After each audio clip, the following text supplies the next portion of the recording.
Kozhikode car അപകടത്തിൽപ്പെട്ട ഒരാൾ മരിച്ചു എന്ന വാർത്തകൾ വരികയാണ്. പ്രിയ പ്രേക്ഷകരെ, എറണാകുളം സ്വദേശി വിഷ്ണുവാണ് മരിച്ചത്. ബാലുശ്ശേരിയിൽ വെച്ച് കാർ നിയന്ത്രണം വിട്ട് മറിഞ്ഞാണ് അപകടമുണ്ടായത്. പരിക്കേറ്റ 5 പേരെ ആശുപത്രിയിൽ പ്രവേശിപ്പിച്ചു. ഷാഹിദ് റഹ്മാൻ വിവരങ്ങളുമായി ചേരുകയാണ്. ഷാഹിദ്, അപകടത്തിന്റെ ദൃശ്യങ്ങൾ നമുക്ക് കാണാം.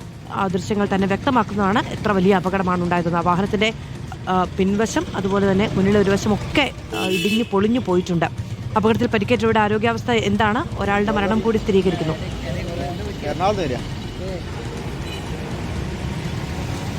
ഇന്ന് പുലർച്ചയോട് കൂടിയിട്ടാണ് മാധു ഈ അപകടം സംഭവിക്കുന്നത്. ബാലുശ്ശേരി വട്ടോളി ബസാറിലാണ് ഈ കാർ നിയന്ത്രണം വിട്ട് അപകടമുണ്ടായത്. 6 പേരായിരുന്നു ഈ കാറിലുണ്ടായിരുന്നത്. അതിൽ ഒരാളാണ് മരിച്ചിട്ടുള്ളത്. മരിച്ച ആളുടെ പേരെന്ന് പറയുന്നത് എറണാകുളം സ്വദേശി വിഷ്ണു എന്നാണ്. ഈ വിഷ്ണു ഉൾപ്പെടെ 6 പേര് കാറിൽ സഞ്ചരിച്ചു. ഇവർ ഒരു കമ്പനിയിൽ ജോലി ചെയ്യുന്നതാണ് എന്നുള്ളതാണ് നമുക്ക് മനസ്സിലാക്കാൻ സാധിക്കുന്നത്.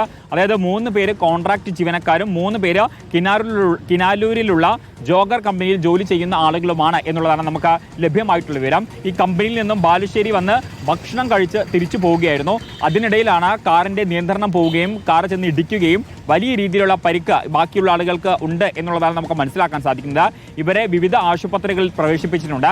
ഒരാളെ മൊടക്കല്ലൂർ ആശുപത്രിയിലും ബാക്കി 4 പേരെ കോഴിക്കോട് മെഡിക്കൽ കോളേജ് ആശുപത്രിയിലുമാണ് പ്രവേശിപ്പിച്ചിട്ടുള്ളത്. മാധു സൂചിപ്പിച്ചതുപോലെ തന്നെ ആ കാറ് അത് പൂർണ്ണമായിട്ടും തകർന്നിട്ടുണ്ട്. നമുക്ക് ദൃശ്യങ്ങളിൽ അത് വളരെ വ്യക്തവുമാണ്. അതിനിടയിലാണ് ഇപ്പോൾ ഒരാൾ മരിച്ചു എന്ന വാർത്ത പുറത്തു വരുന്നത്.